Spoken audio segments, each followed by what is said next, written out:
Coucou! Aujourd'hui on se retrouve pour la dernière vidéo de la série sur le marketing du livre. Alors, juste un petit aparté. Oui, ça fait longtemps qu'on s'est pas vu. Ma seule explication est que j'ai décidé de prendre des vacances. Désolée. Alors aujourd'hui on va se concentrer sur comment vendre un livre. Parce que la dernière fois on s'était concentré sur comment se faire un nom en tant qu'auteur, ce qui peut contribuer à vendre des livres. Mais c'est pas la seule chose qui va vous permettre de vendre des livres. En général, savoir vendre un livre et savoir se vendre en tant qu'auteur, c'est deux choses qui sont complémentaires. C'est important d'avoir une réputation d'auteur, mais c'est aussi à double tranchant dans le sens où ça peut vous restreindre à justement une réputation ou même à un genre. Et comme je viens de vous le dire, cette réputation elle est complémentaire avec le fait de savoir vendre un livre de façon individuelle. Exemple très simple, Dan Brown a sa réputation d'auteur maintenant, mais se l'est faite en vendant son livre le plus connu, le Da Vinci Code.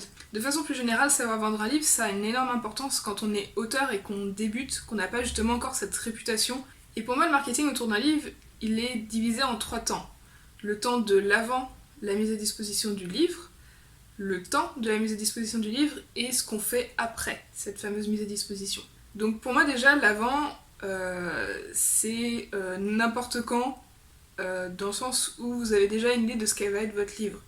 Donc ça marcherait pas trop par exemple si vous avez juste une vague idée de ce sur quoi vous voulez écrire, mais ça peut marcher si vous n'avez pas encore tout à fait fini votre livre mais que vous avez déjà plutôt bien planifié ce qu'il allait être, ou si vous avez fini votre premier jet et que là vous êtes en train de faire vos révisions, ou même autre option, vous pouvez très bien avoir fini votre livre, fini vos révisions et choisir de dédier un temps au marketing de votre livre avant de le publier.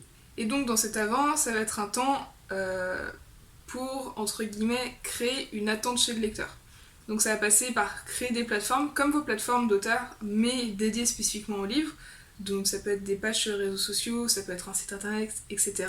Et sur ces plateformes, vous allez pouvoir publier du contenu, par exemple visuel, ou d'autres contenus du type trailer. C'est quelque chose qui se fait, des trailers à la fois visuels et auditifs, qui peuvent donner envie à votre lecteur d'en savoir plus sur votre livre sans trop en dévoiler. Une autre chose qui ressemble ou qui touche entre guillemets un peu aux réseaux sociaux, c'est la mise en place de pages spécifiques pour votre livre sur toutes les plateformes de recommandations et d'avis de lecture du type Babelio et Goodreads.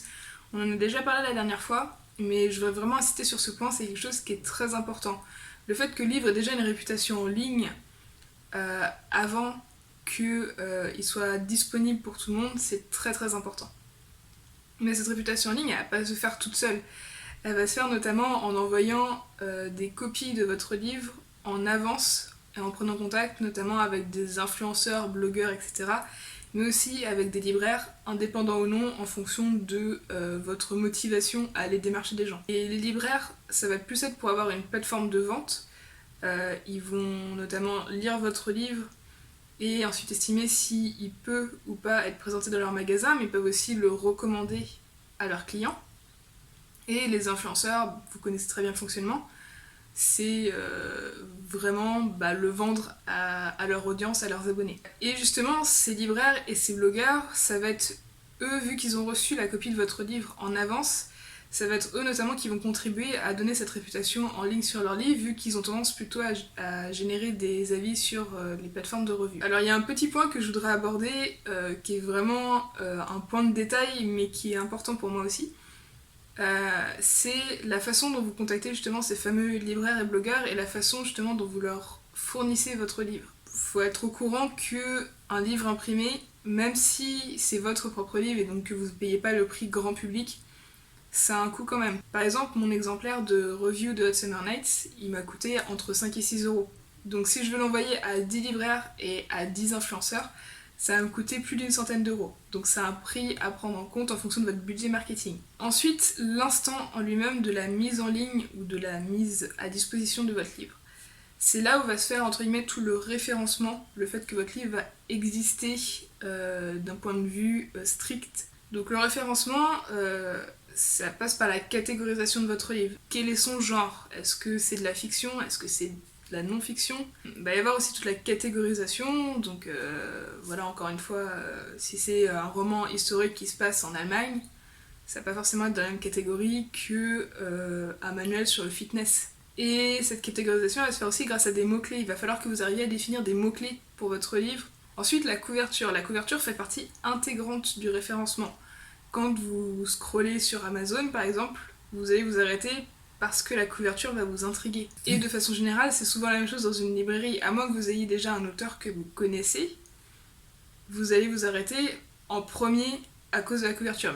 Enfin, la dernière chose, et celle qui peut être la plus importante, ça va être la description de votre livre. Et par extension, la quatrième de couverture. Faites un bon résumé de votre livre, donnez envie au lecteur de savoir plus que ce que peuvent donner comme indice le titre, la couverture et justement cette fameuse description. Le moment en lui-même de la publication est important aussi. Alors je parle pas de à quelle heure du jour ou de la nuit vous allez le mettre en ligne. Le moment en lui-même, ça va être en fonction du monde littéraire dans lequel votre livre va évoluer.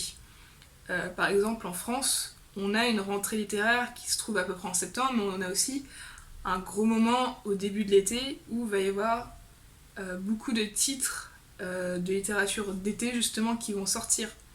Et donc c'est bien si votre livre se casse dans ces catégories-là, donc plus littéraire ou plus livre d'été, de faire en sorte de se calquer sur ces dates de sortie-là, pour que justement les lecteurs, ils savent que c'est à ce moment-là que les nouveaux titres vont sortir et les titres qui vont les intéresser. Donc qu'ils sachent que c'est le moment où il va falloir qu'ils recherchent votre livre. Dans votre référencement, il faut ensuite penser à votre audience cible, qu'on a déjà identifiée dans la précédente vidéo, et à comment ils vont rechercher votre livre. Alors aussi bien en termes de mots-clés, comme j'ai déjà expliqué, mais aussi la manière en général. Est-ce qu'ils vont plus aller à la Fnac? Est-ce qu'ils vont plus aller chercher ça sur Amazon?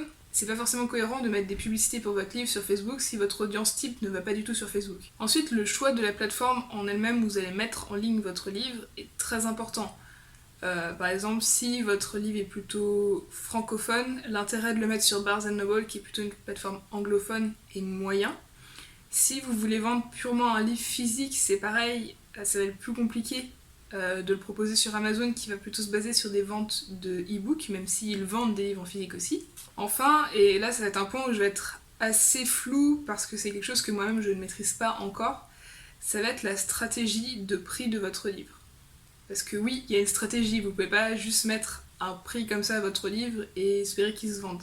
Et il y a plusieurs paramètres à prendre en compte pour estimer le prix de votre livre. Déjà sa longueur, surtout si vous faites une vente de livres physiques, vous allez avoir un prix entre guillemets incompressible d'impression. Ensuite, il va falloir prendre en compte les autres livres qui rentreraient potentiellement dans la même catégorie. Par exemple, si j'écris un roman jeune adulte qui se passe en Écosse, dans une école où il y a des sorciers, mais qui n'est pas Harry Potter, je vais peut-être me baser sur les prix de Harry Potter.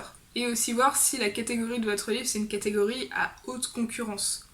Alors, je pense que vous connaissez tous le principe de la concurrence, mais qu'est-ce qu'une catégorie de livres à haute concurrence? C'est une catégorie de livres où il y a énormément de livres dans cette catégorie qui sont produits chaque année et où le lecteur a plus que l'embarras du choix, a même presque trop de choix. Et c'est les endroits où il faut vraiment se démarquer. Mais aussi potentiellement un écart de 50 centimes sur le prix du livre va faire qu'un livre va se vendre très bien ou pas bien du tout. Et la dernière chose à prendre en compte de la stratégie de prix pour votre livre, ça va être bien sûr votre propre objectif de revenu. Si vous voulez un objectif de revenu fixe, c'est-à-dire que vous voulez sur votre livre récupérer 1000 €, ou si vous décidez d'avoir un revenu mensuel sur du long terme, vous n'allez pas du tout avoir la même stratégie de marketing. Donc c'est important aussi de vous fixer justement ce genre d'objectif, de savoir quel est votre objectif pour pouvoir ensuite mieux déterminer comment vous allez vendre votre livre. Enfin, une fois que tout sera fait, une fois que vous aurez publié votre livre, une fois que vous aurez eu quelques reviews de la part d'influenceurs ou de lecteurs tout court, vient le moment entre guillemets de l'après. Et c'est là qu'il va falloir, justement en fonction de vos objectifs, essayer de voir comment vous allez continuer à faire des ventes. Alors ça dépend totalement de votre objectif, encore une fois.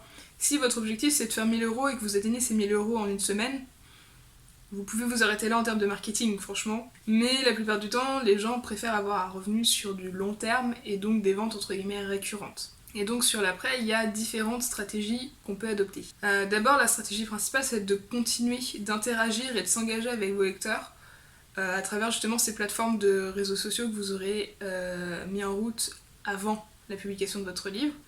Donc ça peut être par des petits messages ou en publiant des avis de lecteurs, ce genre de choses. Vous pouvez aussi publier ce que j'appellerais des petites vues, des coulisses. Donc par exemple la description détaillée d'un personnage, montrer un concept art pour la couverture, la façon dont vous la pensiez au début et comment elle a évolué. Et vous pouvez aussi organiser par exemple des concours ou des giveaways de votre livre, toujours pour garder cet engagement avec vos lecteurs. Mais encore une fois, ça sera à voir en fonction de vos objectifs. Donc voilà, c'était tout pour cette vidéo, j'espère qu'elle vous aura plu. Comme je l'ai dit, c'est la dernière dans la série marketing, mais c'est aussi la dernière entre guillemets théorique. La prochaine vidéo, elle devrait être sur la publication en elle-même de mon livre et ça sera vraiment son lancement. Je vous dis pas dans 2 semaines comme je fais d'habitude parce que je ne sais pas si je vais reprendre sur un rythme régulier. Je pense que les vidéos viendront quand elles viendront. En attendant, je vous fais des bisous et je vous dis à la prochaine.